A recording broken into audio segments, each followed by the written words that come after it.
Hello everyone, welcome to the session of AA. So we'll start the session in another 5 minutes. So we'll wait for others to join and we'll immediately start with the session.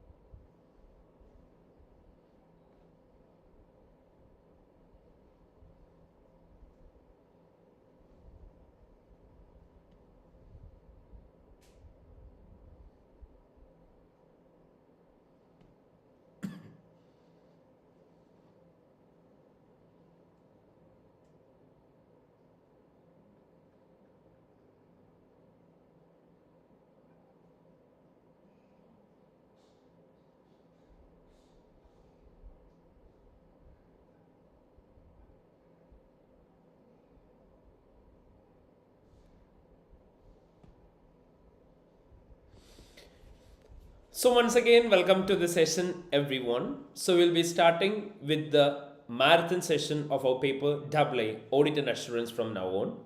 And basically talking about this session, we will be covering all the important core areas of our paper AA. And let's start directly with the session. So as we know, for the paper AA, for 70 marks, we will be having descriptive, out of which we can expect two 20-mark question and one 30-mark question. And for the paper AA, it's having a speciality that normally we usually used to get questions of similar pattern for almost every exam. So mainly we will be getting questions from the area of audit risk, which is one of the core area of our syllabus. Either one 30-mark with 20-mark question will be definitely from this area. And in addition to the area of audit risk, we will also be getting questions from the area of internal control, which is another important area. Then again, in addition to that, we will be getting questions from the area of substantive procedures. So which is one of the most important area, at the same time one of the difficult area for most majority of students.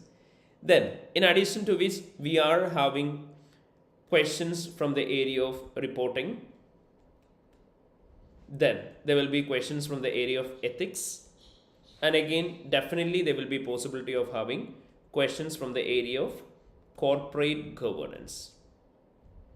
So mainly these all will be the descriptive part in our paper AA. However, when it comes to the paper AA, it is pretty sure that anyway we will be getting questions from the area of audit risk, internal controls, substantive procedures and reporting. And when it comes to the area of ethics and corporate governance, we are not 100% sure on getting the questions. However, there's a 50-50 chance. But for the area of ethics, it can be asked as part of the multitask questions. Alright, so when it comes to the important topics, well, we know that it's very important to have good amount of knowledge in the theoretical aspects. In addition to which, it's very important to understand the way in which we need to present the answers during the course of our exam. And in addition to that, it is very important to have good practice on questions from this area. So as part of this session, we will be initially discussing about the important exam based tips that you need to follow while presenting your answers in relation to each of these important areas. Same as that, we will also be going through every important topics. Then we will also be practicing questions from each of these areas. And as part of this first day session, we'll be focusing on the most important and core area of our syllabus, that's the area of substantive procedures. Alright, so starting with the area of substantive procedures, well, we know that the substantive procedures can be asked for around 20 marks. And it's very important to have good knowledge in the substantive procedures, and it's very important to apply the substantive procedures based on scenario. An examiner have specified the same thing multiple times, that every time for every attempt, students usually used to provide substantive procedures which are not based on scenario. The answers that the students provide and what is actually required in the question is entirely different. And that is why the students are losing marks in this area. So it's very important to understand the concept of substantive procedures it's important to go through all set of substantives which are there in our syllabus, and it's equally important to apply it properly to the question. So this is how you need to focus on the area of substantive procedures. Fine. And at the same time, when it comes to substantive procedure, it is not just a single topic actually. Substantive procedures can be asked in a variety of ways. First of all, there can be chances of having direct substantives. So when it comes to direct substantive, it means that the examiner might be asking you to provide substantive procedures in relation to recognition of a company's revenue. Nothing will be specified in the scenario, just a requirement that what are the substantive procedures that need to be performed by the auditor to confirm the revenue balance. So in that case, if there is no scenario based on that particular requirement, you can directly give the substantive procedures that an auditor usually used to perform for confirming the revenue balance. However, the chance of getting this kind of question is comparatively very less for the AA paper. As we are studying for a professional course, definitely the examiner might be asking you questions based on scenario. So instead of direct substantive, you can expect a substantive based on scenario.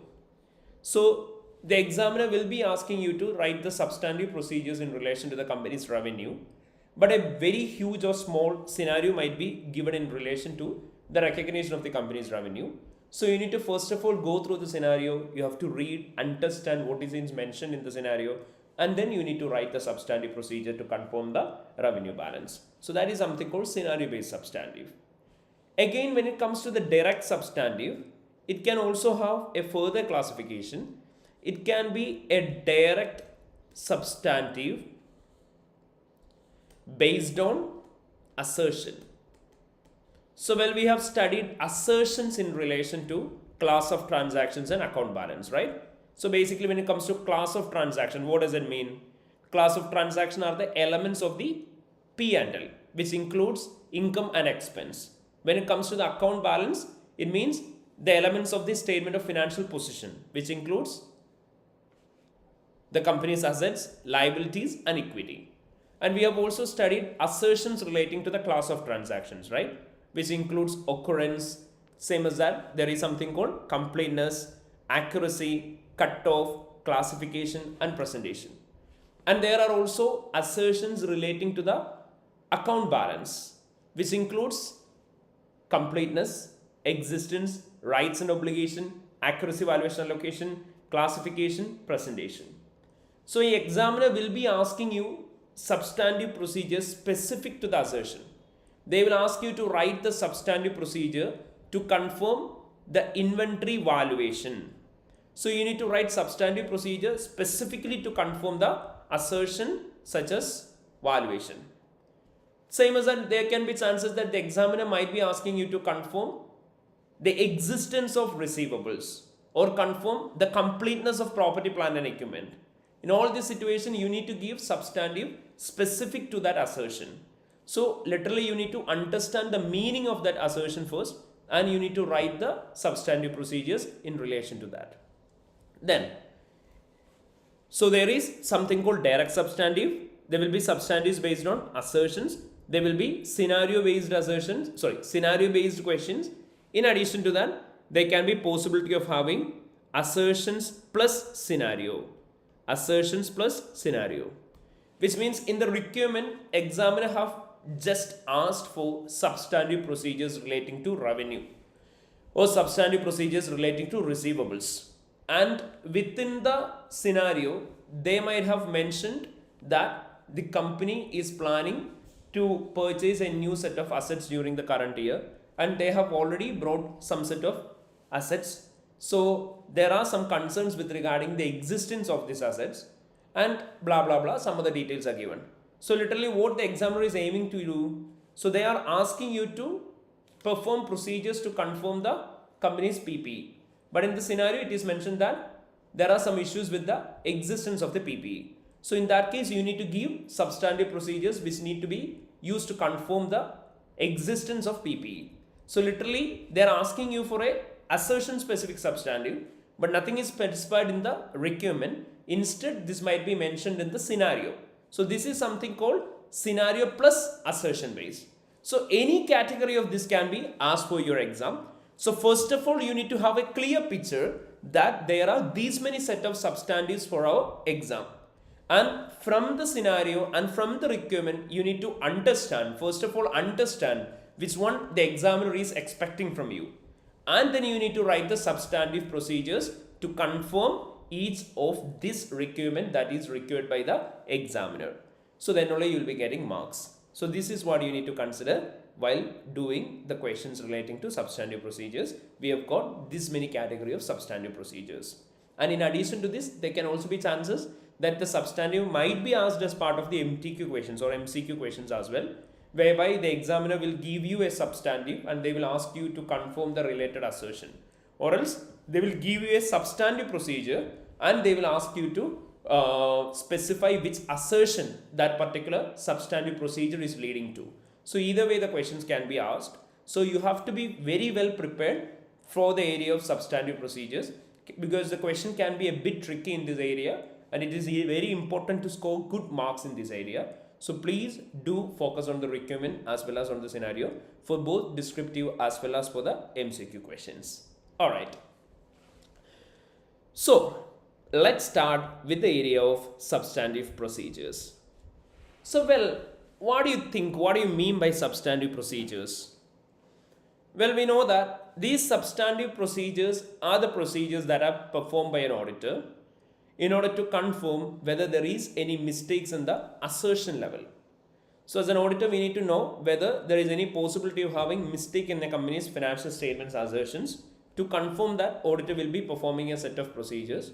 So these set of procedures can be called as substantive procedure. And is there any difference between test of controls and substantive procedure? Well, we know that when it comes to the area of internal control, examiner will be asking you to identify the deficiencies in the control, to give the recommendation and to suggest the test of controls that you can perform there. So the area of test of control and the substantive procedure is entirely different, because when it comes to the test of controls, an auditor will be testing the internal control system of a company. But on the other hand, when it comes to the area of substantive procedure, instead of testing controls, auditor will be testing transactions. He will be testing the assertions to identify the possible mistakes in the company's financial statements. So in this test of control, we will be considering the bank reconciliation statement of a company. It is to ensure that it is being prepared on timely basis. And when it comes to substantive procedure, we will be recalculating the bank reconciliation statement. But the purpose here is to confirm the accuracy of that particular statement, to confirm whether the bank balance is appropriately recorded. So the purpose of the procedures will be different. Test of controls will be purely focusing on testing the company's effectiveness or efficiency of the controls, and the substantive procedure will be purely focusing on the possibility of having mistakes in the company's financial statements. So there is significant difference between both of these. So you have to properly think on this and then only you should give the answer relating to substantive procedures. Okay? Alright. Then, see, I have already prepared a note on substantive procedure. I have shared the same note on almost all the groups. You can get these notes directly from the Google as well. You can search for substantive procedures by Biju Palak, my name. So you will get the same notes. So actually this particular notes is prepared on the basis of multiple content available in various sources like the BPP, Kaplan, Becker, Emily Wolf, including ACCA suggested answers, and there are some points which are added from our end as well. So this covers the total syllabus. Maybe when you compare these notes with that of the BPP or Kaplan textbooks, the content in these notes will be significantly high. And you should not ignore any of these procedures that are mentioned in these notes, because these have been asked as part of our past exams as well. And that is why we have prepared these notes. And almost all the substantive procedures that will be asked for your exam will be from these notes itself. But make sure that even if you get the same question based on these notes, you should not give the same points to the examiner. because whenever you give a point, it should be based on scenario. So this notes is just for reference, because this will give you an overall picture about the way in which an auditor need to perform procedures in relation to each of the balance in the company's financial statements. So you can use it for reference purpose, but make sure that whenever you give answer in your exam, make it specific to the scenario and make it specific to what the examiner actually requires. Okay? Alright. So let's start with the area of substantive procedures.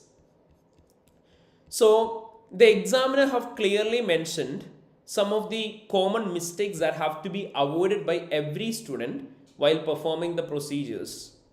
So these are the common points which the examiner have listed out there in the examiner's comment. So one of the important thing that you need to focus on is that whenever you write a substantive procedure, you should be following a proper format. So first of all, you need to mention the procedure. Whatever be the procedure that need to be performed by the auditor, so that procedure have to be clearly mentioned, which means inquiry, inspection, observation, recalculation, reperformance, analytical procedures, scrutinizing the transactions, monitoring, or else you can match the transaction to other documents. You can do an agree of transaction to other supporting documents. So this procedure have to be clearly mentioned. Plus the name of the document or the information. Whatever be the document or information which you can use for the analysis should be provided. Plus the purpose for which you are performing this procedure, that should also be clearly specified. So there should be a procedure, there should be a document or information which you require, plus the purpose of your procedure should also be clearly specified. So each of this will give answer to a substantive procedure, or this will give you answer for confirming whether there is a mistake in a company's financial statements. Say for example, you can recalculate the bank reconciliation statement of Allen Company. So if you give the procedure and document, you won't get sufficient mark. To get full 1 mark, what you need to do? Recalculate the bank reconciliation statement of Allen Company. What will be the purpose? To confirm whether the bank reconciliation statement is mathematically accurate. So that gives a purpose. Discuss with the management about the rationale on the basis of which provision is calculated. So there is also no purpose. To confirm whether the assumptions are reasonable. So that gives a purpose. So in this case you will get 1 mark. So you should always be specifying the procedure. Whatever be the document or information required, that should be clearly provided. And the purpose for which you are performing that procedure should also be given. So this is how you need to present the answers relating to substantive procedures. Then, so on the basis of that, examiner have clearly specified here. So when you write the audit procedure, you should be explaining the reason for the procedure. So whatever be the purpose of that procedure, that should be specified. In addition to which, stating an assertion as a word for reason for procedure should be avoided. So when you write a procedure, you are writing that in order to confirm the cutoff, in order to confirm the cutoff, in order to confirm the classification, you are just giving the term such as that assertion itself. So instead of that, you need to write the meaning of the assertion.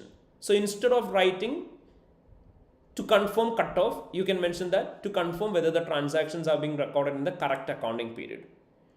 Then we know the meaning of classification is included within correct accounting head, right? So you need to include that. So say for example, the auditor is performing a testing relating to PPE. So you can write that in order to confirm whether the assets have been correctly included within the non-current assets. So that shows the meaning of classification. So whenever you write the purpose, be it specific to scenario. Then you should always make sure one thing that I mentioned earlier. There is significant difference between internal controls and substantive procedures. So the internal controls testing should not be mentioned here. Instead, you should be stating the audit procedure. Again, vague procedures will not give any mark. Say for example, you are writing to check the invoice. So by checking the invoice, what the auditor need to do further, it is not mentioned. In that case, you won't get any mark. So rather than just writing check the invoice, you need to mention what is the purpose and how to check that. So say for example, agree the invoices to supporting documents such as GDN in order to confirm whether what is the purpose that have to be specified. Same as that quoting incorrect assertion. So instead of writing the meaning of valuation, you are giving the meaning of completeness. Will you get any mark in that case? Definitely not. So the correct assertion have to be stated. Say for example, if you're recalculating something, it will be for the purpose of confirming the accuracy. Instead, if you write for cutoff, you won't get any marks. Then you have to include the procedures. You should not include the procedures that cannot be carried out by the auditor. Say for example, if the client company is having operation in another entity, if you're mentioning to visit that particular entity, if it's in another country, it might not be a adequate procedure. So you should write the procedures only which the auditor will be able to carry out. The same thing is mentioned here as well. You should not give any impracticable procedures, and you should only include correct procedures. And finally, it is also mentioned that writing irrelevant audit procedures will also not give you any mark.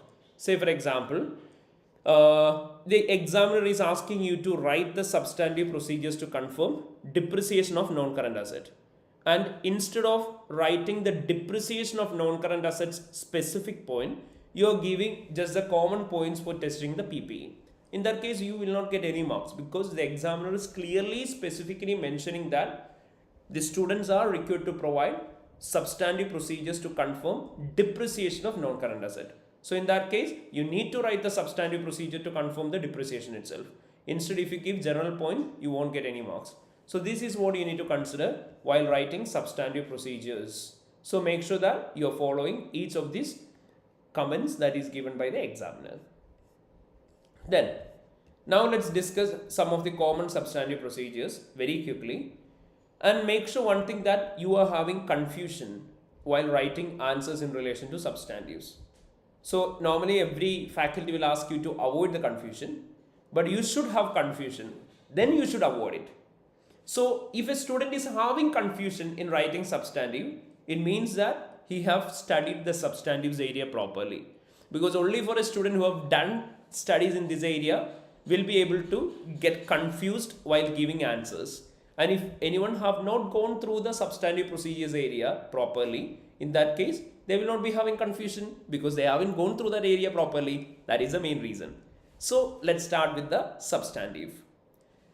So there will be cases where the examiner might be asking to directly to you to write substantive procedures to confirm the opening balance. So in that case, you can give the same point. Or on the other hand, it may be specified in the scenario that the auditor is planning to conduct the audit of Allen company for the first time this year. Prior year engagement was performed by some other auditor, or it is not done yet. And in the requirement, they are asking you to perform procedures in relation to this new client. So basically, when it comes to a new client, the first set of procedure will be to test the opening balance. So you can give these points. And again, there will be questions from the area of bank balance. This is one of the most frequently tested area. Examiner might be asking you to perform substantive procedures to confirm the bank balance of Allen company. So in that case, you're required to give the substantive procedures to confirm the bank balance. But there are many students who give the same point that I have suggested. But make sure that you are writing the points specific to the scenario, because it may be mentioned in the scenario that the client have not prepared their bank reconciliation statement in the past 6 months due to the non-availability of a staff. So in that case, if you write the points to recalculate the bank reconciliation statement, will you get any marks? No, because it's an impracticable procedure, right? Because the company have not carried out the bank reconciliations in the past months, and in that case, how can you test that? Or how can you reperform that? So it won't give you mark. So again, it is mentioned in the scenario that the client is having only positive bank balance. So in that case, if you write points in relation to the overdraft, you will not get any marks because the company is not having an overdraft in that case. So on the basis of this scenario, you have to read, understand, and give corresponding points to test those things mentioned in the scenario. So this is how you need to present your answers in relation to the bank balance. Then again, going further, directors' emoluments. It may be mentioned in the scenario that the company is having some, company's directors are having some set of pay, and all the payments which are made directly to the company's directors will be called as emoluments. And it can consist of salaries, fees, bonus, pension contribution, retirement benefits, non-cash benefits, compensation for the loss of office. All this will be part of the director's emoluments. So the first 2 points are directly relating to director's emoluments itself, but the rest of the points are relating to any set of emoluments.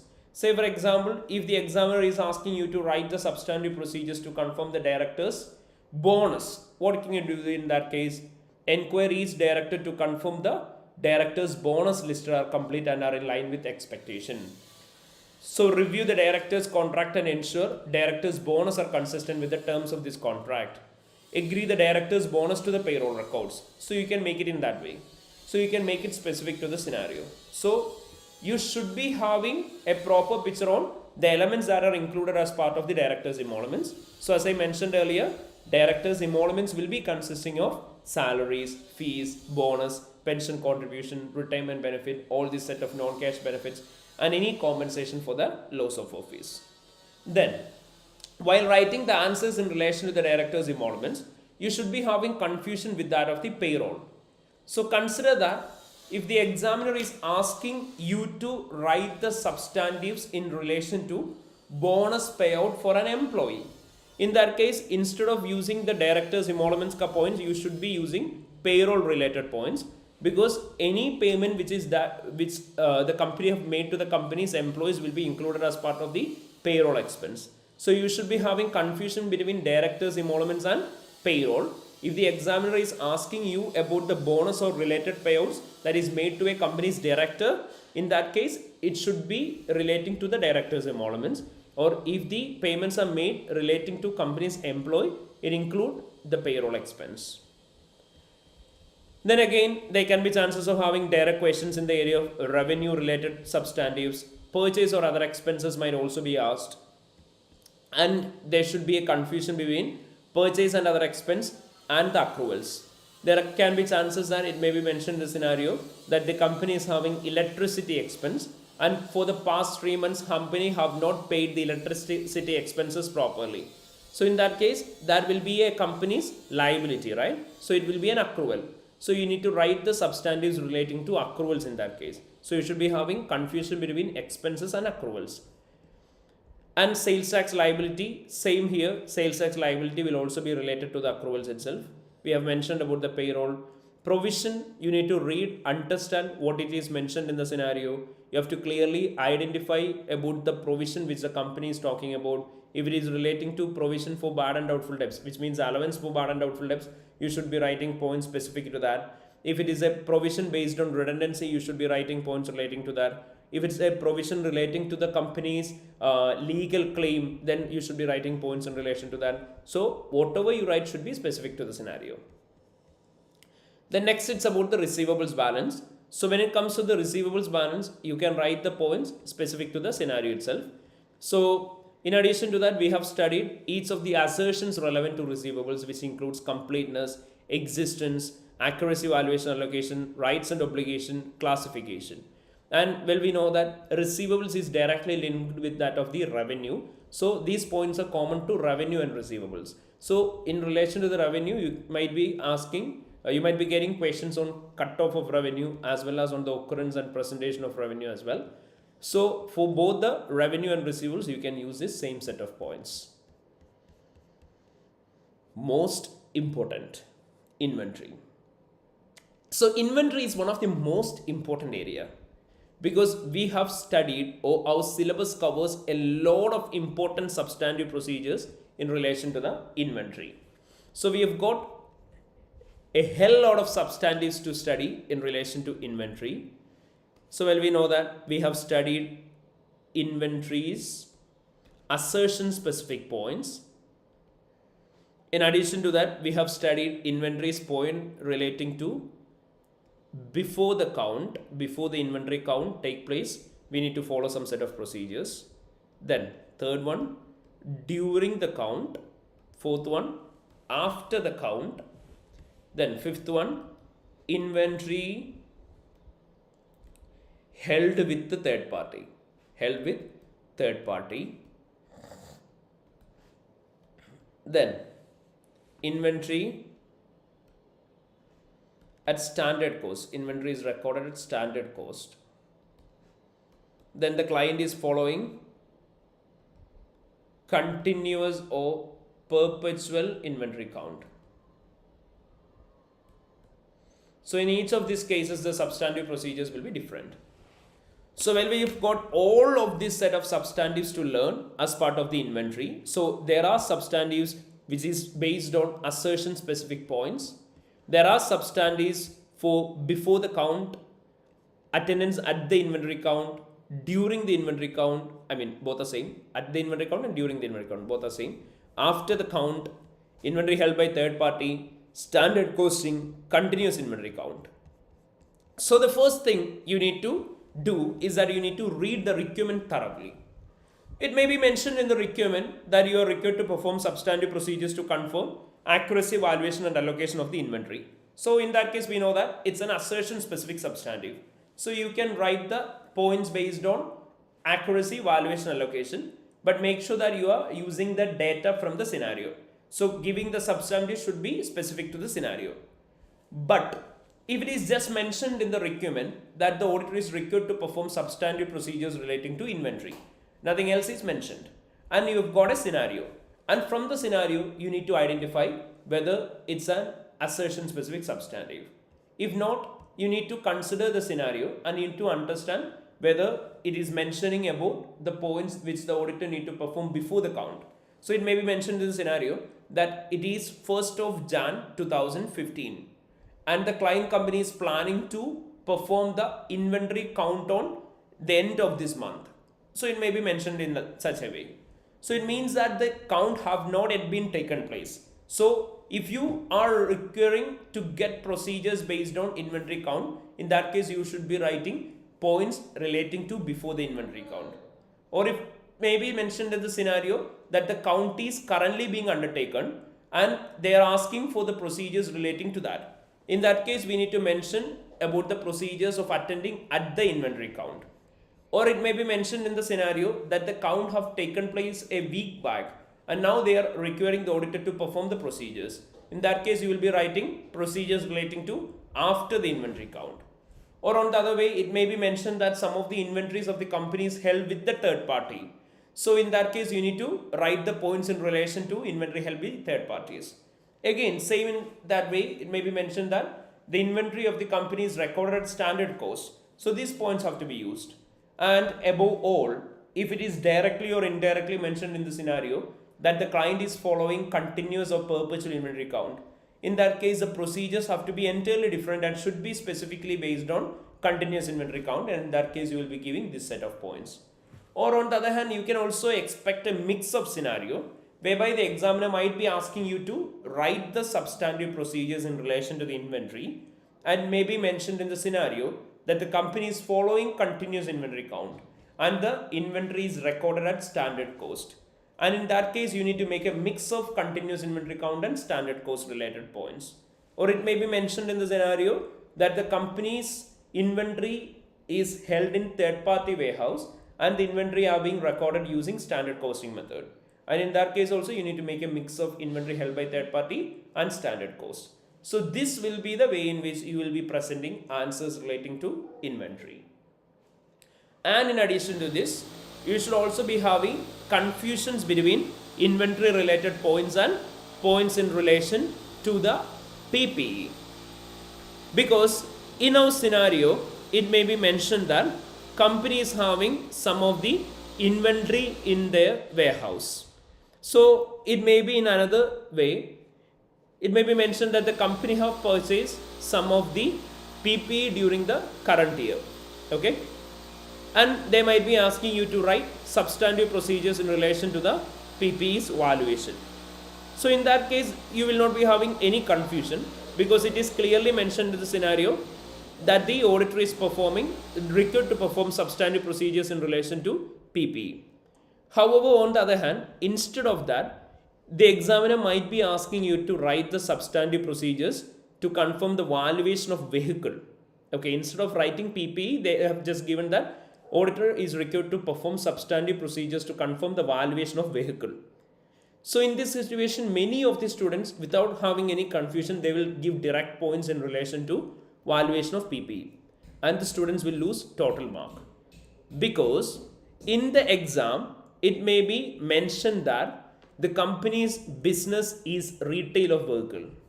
So if the company is having a business of retail of vehicle, in that case we know that for the company PPE will be, vehicle will not be their PPE, instead this vehicle will be inventory for them. So in that case, what are the substantive procedures that the auditor need to require? They need to perform substantive procedures relating to inventory valuation instead of PPE's valuation. And well, we know that for the PPE and for the inventory, the procedures will be entirely different because the valuation basis will also be different.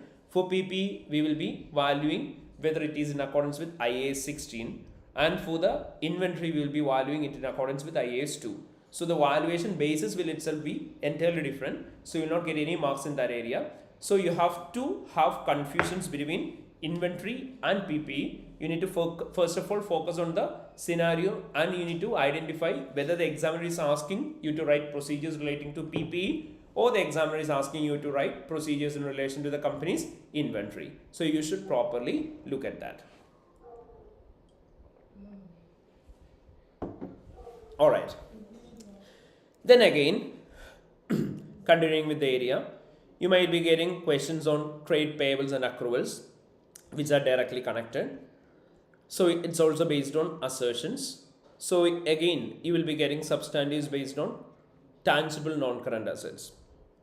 So in some situation, the examiner might be asking you to write substantive procedures in relation to some of the assets. So you need to consider whether it's an asset that can be used over an year. If it's an asset that can be used for over an year, in that case it's a non-current asset.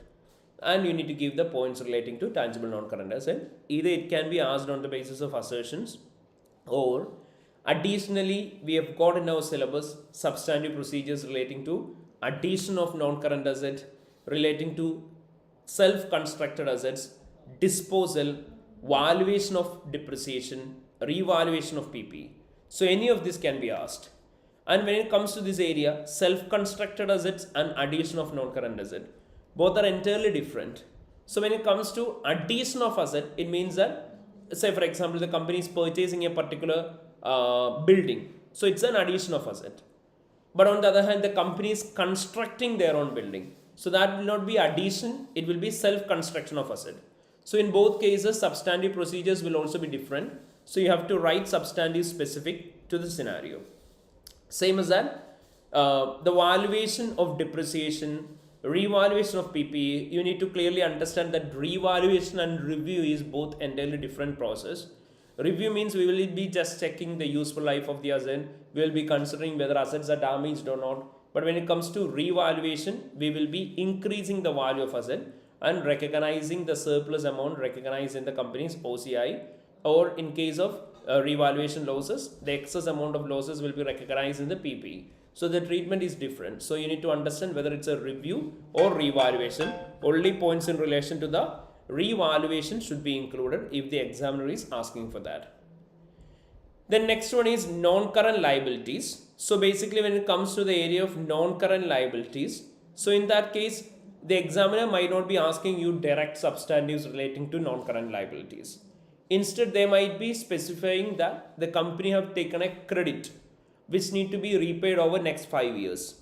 Or maybe mention that the company have taken a new bank loan. The company have issued a debenture. In each of these cases, we know that these debentures, the loan which need to be paid over the 5 years, then the other bank loan, all of this will be taking more than a year to repay. So that will be a non-current asset. So you can use the points in relation to non-current assets in that case. Then tangible asset. So which includes patent, copyright, trademark, goodwill, and all of this will be tangible assets. Intangible assets. So for each of these intangible assets, you can use these set of points. Again, be it specific to the scenario. However, in addition to this, you should also be considering the possibility of having confusion between research and development and intangible assets. Because once an intangible asset is recognized, we need to recognize the amortization over the assets. We need to correctly include it within the company's P&L. The same value of assets should also be reduced. So when it comes to research and development area, once an asset have completed the research phase, and again when it completes the development stage and when it becomes available for use, it becomes an intangible asset. And from there on, the recognition of the asset will be as per IAS 38's intangible assets valuation and subsequent measurement. So if it is mentioned in the scenario that the company have already started using the asset, so in that case, we know that it should be treated as intangible asset. So in such situation, you need to make the mix of research and development and the intangible asset. For those assets which are in research and development phase, you need to write points relating to research and development itself. And for those assets which are already capitalized, for them, you need to use points in relation to the intangible assets. Then you might be getting questions on going concern procedure, but make it specific to the scenario. Just consider what is wrong in the scenario that might affect the company's going concern and write specific points to confirm whether the company is in going concern or not. Then you will be getting points on prepayments and accruals, equity share capital, dividend, reserves, uncorrected mistakes, overall review of financial statements. All of this can be asked as direct question or on the basis of scenario. You have to be prepared for that as well. And finally, the examiner might also asking you to perform computer assisted auditing procedures, CAT, or you will be getting questions based on software procedures. So when you get a question on software procedure or computer assisted auditing techniques, always keep this one in mind. Basically, there are 4 set of procedures you will be able to perform. First of all, you can consider the possibility of performing analytical procedures, which means comparing the current year balance with that of the prior year. So you can compare the current year balances by prior year by using audit software. Say for example, if they are asking procedures in relation to the accruals, what you can do? Softwares can be used to perform analytical procedure by comparing current year receivables or current year accruals with that of the prior year and industry standard. If you are getting a question on accruals or receivables, in that case you can write the procedure of selecting representative sample of accruals for further investigation or representative sample of receivables for further investigation. You can perform recalculation of the accruals or recalculation of the receivables to ensure the mathematical accuracy. You can also perform cutoff testing by using computer softwares. So basically you can use the computer assisted auditing techniques to perform 4 set of procedures, which includes analytical procedures, then selection of representative sample, recalculation and cutoff testing. These are the 4 main purpose for which you can use computer assisted auditing techniques or the CAT. Alright.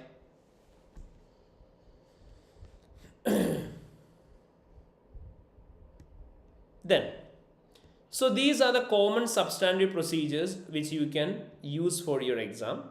But again and again I'm repeating the same thing, that you should not write the same point for your exam. These are just reference point. Try to understand the meaning of each of these procedures and write it specific to the scenario. Okay, so you can use these notes. Alright guys, so these are the important substantive procedures that will be tested as part of our exam, or these are the procedures which have already been tested as part of our exam. So as I mentioned earlier, most majority of substantives are taken from the ACCA's examiner's report as well as from the past question papers and sample exams. So these are already asked questions. So you can also expect questions from this area. So you should be having clear picture on these set of substantives. So these are the total syllabus area. So you can expect any question from this area. So once you get to know the syllabus, you will be able to understand that, okay, we have got these many substantives to learn. And examiner can test any substantive from this area and can also be from outside the syllabus as well, because there can be chances of having general procedures as well.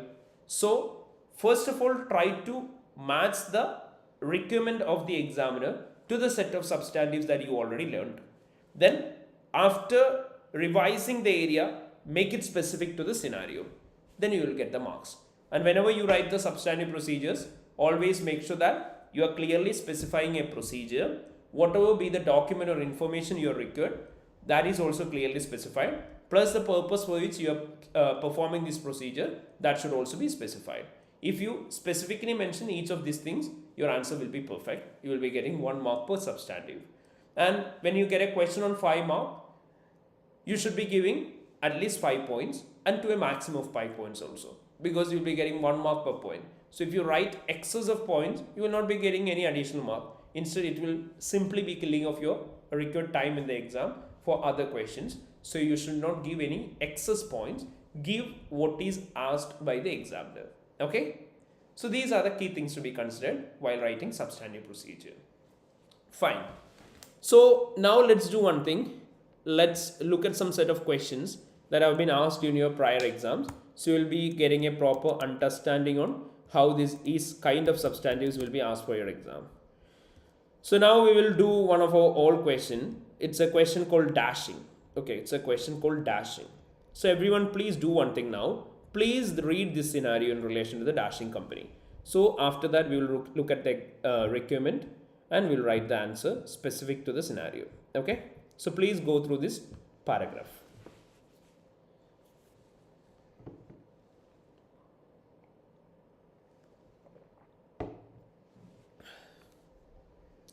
So dashing company, it is 1st July 2015. Dashing company manufactures women's clothing and its year end was 30th April 2015. You are an audit supervisor of John T and Company and the final audit of dashing company is due to commence shortly. The draft financial statements recognize profit before tax of 2.6 million, total assets of 18 million. You have been given responsibility for auditing receivables, which is a material balance, and as part of the audit approach, a positive receivable circularization is to be undertaken. At the planning meeting, finance director of dashing company informed the audit engagement partner that company was closing one of their small production site. And as a result, a number of employees would be made redundant. A redundancy provision of 110,000 is included in the draft financial statements. So they have mentioned that the company is involved in the business of manufacturing women's clothing. And for the current year, they have mentioned that they have got a profit of 2.6 million. They've got a total asset of 18 million additionally. And as an auditor, we have got the responsibility for auditing the company's receivables balance. And positive receivables circularization is also undertaken.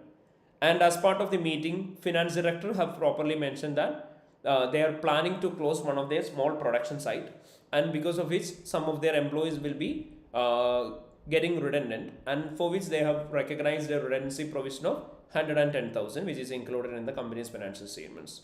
So this is what it is mentioned in the scenario. All right. So let's look at our first requirement. That's part B. So describe the substantive procedure other than receivable circularization auditor should perform to obtain sufficient appropriate audit evidence to verify each of the following assertion relating to dashing company's receivables. So they have asked us about the substantive procedures other than receivable circularization. So they have already mentioned that they are planning to send the external confirmation. So we are not required to mention anything relating to that. So they have asked us about what are the procedures which we need to perform to obtain sufficient appropriate evidence to confirm accuracy, valuation, allocation, completeness and rights and obligation of the company. And they have clearly mentioned that total mark will be equally split. So which means you will be getting 2 marks for accuracy, valuation, allocation. You will be getting 2 marks for completeness and 2 marks for rights and obligation. So total of 6 marks. So you need to give 2 points relating to accuracy, valuation, allocation, 2 points relating to completeness and 2 points relating to rights and obligation. So this is what you need to do. So let me ask you, is there anything mentioned in the scenario which is much relating to company's receivables? Nothing, right? So they have just mentioned that we are responsible for performing procedures relating to the receivables. And they have already undertaken receivable circularization. Other than that, nothing is mentioned. So this is the first set of substantive, which means direct substantive based on assertions. So they have asked us direct substantive in this case. They have asked us to write the substantive procedures to confirm accuracy, valuation, allocation. So we can give 2 points relating to that which you already learned, because nothing much is specified in the scenario. You can write 2 points relating to the completeness and 2 points relating to rights and obligation. But make sure that for bare minimum, you should be writing the name of the company. You should be writing if any figures or other things is mentioned in the scenario, that should also be used. Say for example, consider that the company's name is Allen Company. Discuss with the management of Allen Company to confirm the receivables balance of 100,000. So in such a way. So it's a very vague example, but still you need to use the company's name. Then figures if anything is mentioned, and other information as possible. But for this question, nothing else is given, so you can just use the company's name. So this is how you will be getting questions on direct substantives which are without scenario. However, the possibility of getting this set of substantives are comparatively less. So this is the first set of substantive, and it's actually not required to do any question relating to the direct substantive, because without any scenario, examiner might be asking you to write the substantive to confirm the payroll balance. So nothing else will be given, and the possibility of getting such questions will also be very less. So we have done two set of questions. Actually, the one is actually enough in relation to the assertion base, because there is nothing else to learn from that. Once you are familiar with the substantive, you can give direct points relating to confirm the assertion. But it's important to learn substantive relating to the scenario. The most common question that will be asked for your exam will be substantive procedures based on scenario. So when you're getting questions on substantives based on scenario, it will be almost like this. Describe the substantive procedure auditor should perform to obtain sufficient and appropriate audit evidence in relation to redundancy provision at the year end. So they have asked you to write substantive procedures to obtain sufficient appropriate audit evidence in relation to the redundancy provision. So when they ask us to write substantive procedures to confirm the redundancy provision, we need to first of all look at the scenario to understand what it is actually mentioned in the scenario. So they have told us that the company's finance director have told us that the company is planning to close one of their small production site, and because of which some number of employees will be made redundant. So the employees will lose their job, so for which we need to pay the compensation, and they have recognized a redundancy provision of 110,000. And the examiner has asked us to write substantive procedures to confirm this. So basically, when you get this kind of questions based on scenario, the first thing that you need to take into your mind is to consider the purpose of the procedures. So what will be the purpose of performing procedures relating to the company's provision? So what are the things which we need to confirm here from the scenario? So they have told us that they have planned to make some of their employees redundant, and for which they have recognized a redundancy provision. So in order to confirm the balance of redundancy, first of all, we need to understand the assumptions on the basis of which 110,000 is recognized in the company's financials, right? So first thing is to confirm the rationale or the assumption of recognizing revenue of 110,000, right? So 110,000. Then secondly, we need to confirm whether this 110,000 is accurate, whether it is mathematically accurate. Then, we know that in case if a company need to recognize a provision, there should be some criteria which have to be met as per IAS 37, right? So the criteria will include that the company's cash outflow should be probable. So there should be probable future cash outflow for the company. Then only the company should recognize a provision. Same as that, there should be a present obligation for the company to recognize a provision. So basically, when it comes to the area of redundancy, a present obligation will occur only if the redundancy is announced. Only if the redundancy is announced to employees, then only company will be having a present obligation. So we need to know whether this redundancy is announced. And finally, well, we know that if a company have recognized the redundancy related provision, it should be expensed in the P&L. So we need to understand whether it is expensed to P&L. So we need to confirm that. And finally, we should also be confirming whether adequate disclosures are recognized in the company's financial statements. So these are the purpose of performing substantive procedures, right? So we need to confirm the rationale or the assumptions on the basis of which the substantive procedures are performed. Rationale or the assumption on the basis of which the amount of 110,000 is recognized. We need to confirm whether the amount of 110,000 is mathematically accurate.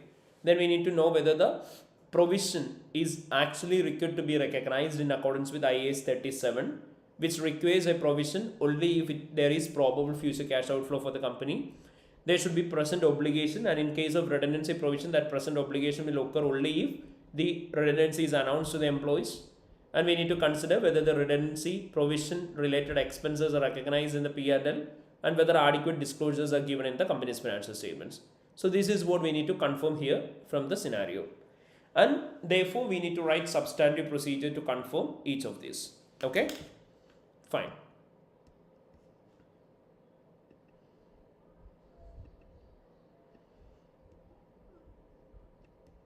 So we will select this for the time being. Sorry. No.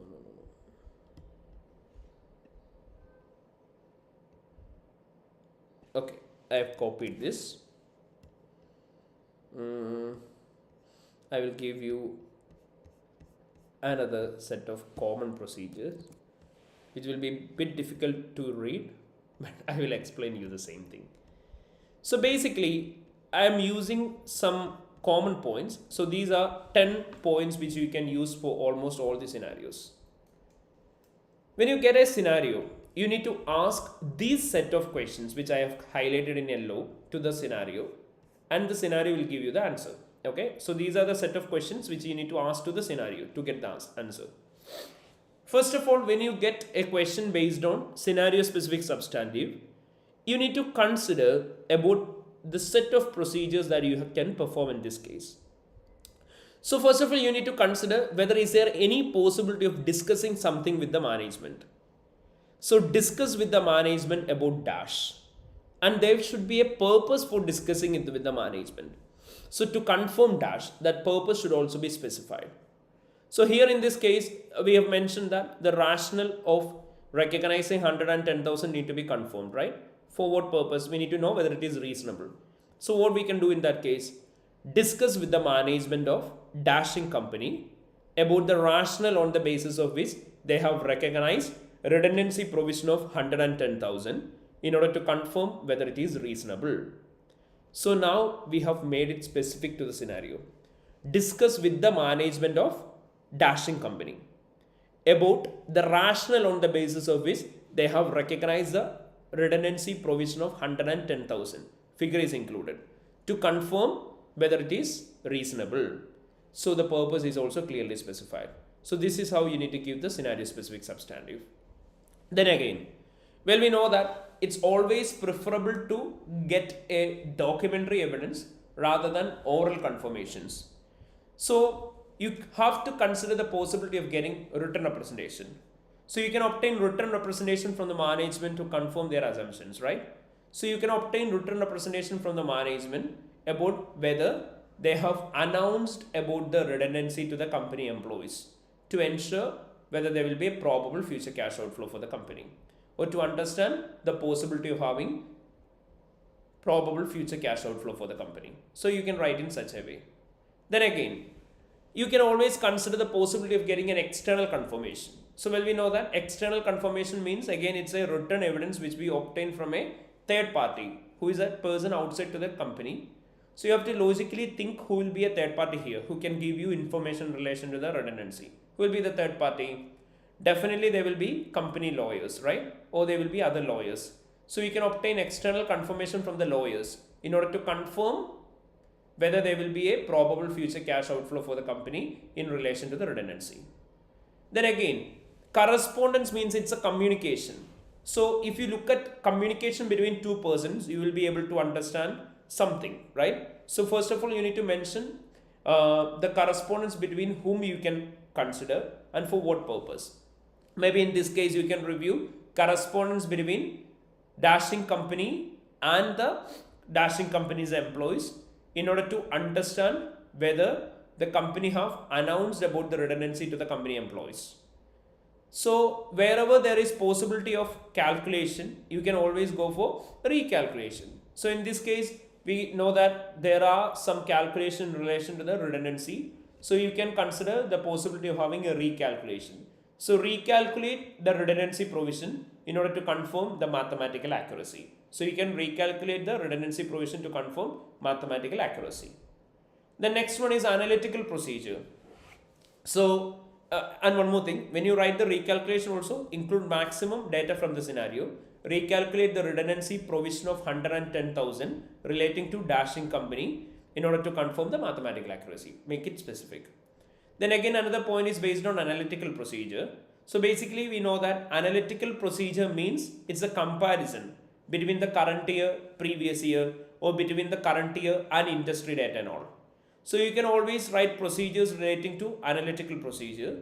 However, before writing the procedure to compare the current year balance with that of the prior year, you have to properly think whether this balance is available in the prior year. So say for example, when it comes to the redundancy related area, we know that in the prior year, there might not be any redundancy. So you cannot compare the redundancy provision with that of the prior year. Instead, in that case, you can compare with that of the industry average. So there may be some other competitor entity who might have done the same kind of redundancy. So you can compare your provision with that of the competitor entity or with that of the industry average. So in that case, you will be specifically mentioning the answer like this. Perform analytical procedure by comparing redundancy provision of 110,000 of dashing company with the industry average, and in case of significant difference, discuss with the management about the reasons. So you can specify in such a manner. Then again, if you want to know whether the expense is properly included in P&L, you need to first of all think where this balance will be included. If you got the company's P&L and if it shows that the company is having only an expense category called operating expense. So if the company have included the company's provision, in that case, definitely that will be within the operating expenses or operational expenses, as the company is not having any other expense category. So in that case, to confirm the expenses are recognized appropriately, what you can do? You can obtain the breakdown of operating expense in order to confirm the redundancy expenses in relation to the redundancy of employees have been included in the company's statement of P&L. Then again, we know that whenever a company is taking a significant decision, it will be always within the company's board meeting. And whenever a company have discussed something in board meeting, it will be included within the board minutes, which is the documentary evidence of the happenings of the board meeting. So you can review the board meeting to get details in relation to the decisions taken during the board meetings. So you can review the board minutes in this case to confirm whether the redundancy have been informed to the company employees, which creates a present obligation for the company. Then if you want to agree any expenses to supporting documents, you can agree that particular expense to supporting documents, but you have to clearly specify the supporting documents name. Just by mentioning supporting documents will not give you any mark. And finally, you can review the notes to financial statements in order to confirm the disclosures in relation to the redundancy provision of 110,000 have been properly included in accordance with the accounting standards. So these are the common set of points which you can use to write the scenario specific points. So what all are the questions or the points that you need to keep in mind? You need to consider whether there is any possibility of discussing with the management. You can consider the possibility of obtaining a written representation. You can consider the possibility of obtaining external confirmation. You can check the scenario to understand whether there is any possibility of getting an external confirmation. Is there any possibility of reviewing correspondence between two persons? Is there anything which you can recalculate or reperform? Is there anything by which you can perform the analytical procedures? Is there any possibility of obtaining a breakdown of expenses? You can review the possibility of having board minutes. You can review the expenses or agree the expenses to the supporting documents. You can review the notes to financial statements. So keep these points in mind. Ask these points to the examiner, which means the examiner will be giving you the scenario. So you can ask the question to the examiner literally and they will give you the answer. So this is the perspective in which you need to give the answers to scenario specific substantive questions. So this is how you will be writing answers to scenario specific points. Here they have asked for 5 more, so you have to give 5 points on the substantives relating to redundancy provision. I hope it's clear, right? So let's go through another question now. There's a question called Jasmine. So everyone please read this trade receivables part.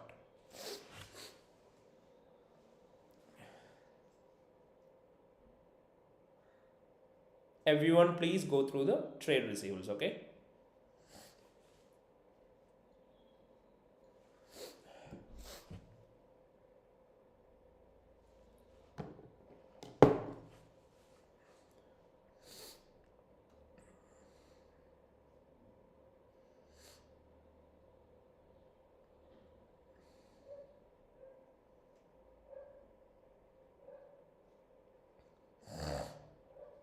Jasmine Company list of individual customers comprises a large number of customers. In the previous year, audit team has undertaken a positive receivable circularization to confirm the year-end balance. However, the customer response rate has historically been low, so alternative audit procedures have been undertaken. The decision has been made for current year audit, a circularization will not be performed. The year-end trade receivables balance is 3.9 million and the prior year it was 2.8, and the allowance for the credit losses or trade receivables is 410,000, and for the prior year it was 300,000. So we have got this information based on scenario. So they have clearly mentioned that we are required to perform the procedures relating to the year-end bank balance, and they have already done some set of procedures, sorry, receivables balance, and they have already done some set of procedures. They have already sent the external confirmation, but the response rate of customers were really bad. Therefore, they are not planning to perform the external confirmation to confirm the year-end balance. Instead, they are planning to perform alternative audit procedures, and they have asked us the substantive procedures to confirm this. So let's go through the scenario now. Sorry, requirement now. So describe the substantive procedure auditors should perform to obtain sufficient appropriate audit evidence in relation to Jasmine Company's trade receivables balance. So they have asked us to write the substantive procedures to confirm the Jasmine Company's trade receivables. So let me ask you guys, what are the substantive procedures? Is it a scenario specific question? Yes, it is, right? Because nothing else is mentioned in the requirement. They have just asked us to write substantive procedures to confirm Jasmine Company's trade receivables. But within the scenario, they have clearly stated that they were trying to confirm the year-end bank balance, and for which they have sent the external confirmation, but the response rate is very low. So normally, when do we perform external confirmation or the receivable circularization? Which will be the assertion based on that? Yes, we know that. Basically, we will be sending the external confirmation to confirm the existence, right? And now they have asked us to perform alternative audit procedures to confirm the existence. So we have studied assertion specific points in relation to the trade receivables balance, and we have also learned about the alternative audit procedures. Here the examiner is specifically asking us to write substantive procedures to confirm the year-end receivables balance. So we need to make a answer specific to the assertion of existence. In addition to that, we should also be considering other data mentioned in the scenario, and we need to write a mix of answer. So 5 points in total. So this is how you'll be getting questions on assertions based on scenario.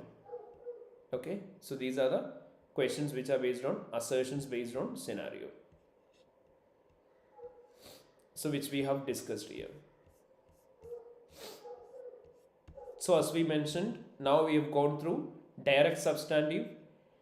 Direct substantives based on assertions, scenario specific substantives, and scenarios plus assertion specific substantives. So these all are the category of substantive procedures that will be asked for our exam AA. Then we will do one more question. Everyone please go through this question now. Everyone please go through this question. So the examiner have asked us a general requirement. Describe the substantive procedure you should perform to obtain sufficient appropriate audit evidence in relation to above two matters. They have just given a vague requirement, and they have asked us to perform the procedures to obtain sufficient appropriate evidence to confirm the things that are mentioned in the scenario. So please go through the scenario now with regarding PPE. Okay, I will read it for you. In the past, K has received negative press report over the condition of its fast food restaurants, with the comments suggesting that they are old-fashioned and tired-looking. Therefore, during the year, company undertook a full review of its asset and carried out extensive refurbishment to majority of its restaurants. The result in a significant amount of aging fixtures and fittings being disposed of, and a significant amount of capital expenditure was invested in remaining restaurants. So what they have mentioned in the scenario, so they have told us that the company is having some negative press reports against them due to its old-fashioned and tired-looking restaurants, because of which the company is planning to spend some expenditure. So they have clearly mentioned that they have already carried out a review of its asset, and the company is now disposing of some of their fittings and fixtures, and significant amount of capital expenditures are invested in. So what does it mean? Company is disposing of some of their fixings and fixtures, and in addition to that, they are also significantly investing in capital expenditure. So it means it include addition of assets and disposal of asset. So you need to write substantive procedures relating to addition of the PPE as well as disposal of the PPE. So you have got question for 6 marks. So give equal weightage for addition and disposal.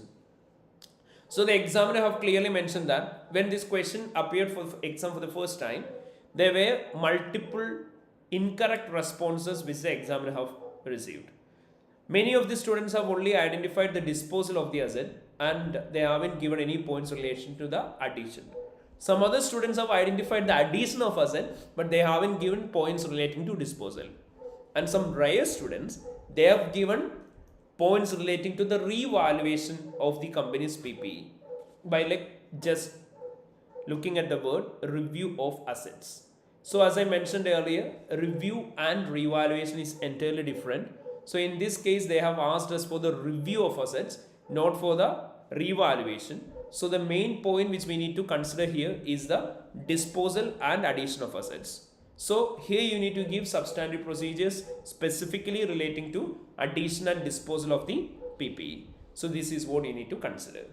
So these are the important things which you need to consider while giving your answers relating to the substantive procedures.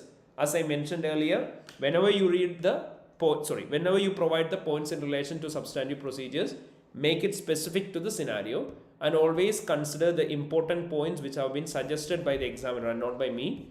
So you have to give substantive procedures, and for which you need to include proper reasons for performing the procedures. The purpose of each of the procedures should be clearly specified. Instead of just giving the name of the assertion, the purpose of assertion have to be given. You should not give points relating to internal control testing. Instead, you should only be writing procedures relating to the company's financial statements. Vague procedures will not give you mark. Incorrect assertions should not be provided. You should include only those procedures which you will be able to carry out. Then impracticable procedures should not be given. And again, inappropriate or irrelevant procedures should not be given. So when the examiner is asking you for depreciation or revaluation of PPE, you should be giving points relating to revaluation of PPE itself or depreciation of PPE. Instead, you should not give general points relating to the non-current assets. So this is what you need to consider while giving answers relating to substantives. So while studying the substantives, make sure that you are trying to by-heart the meaning of the substantive instead of by-hearting the whole set of substantives. And just by giving the same by-hearted points will not give you any mark.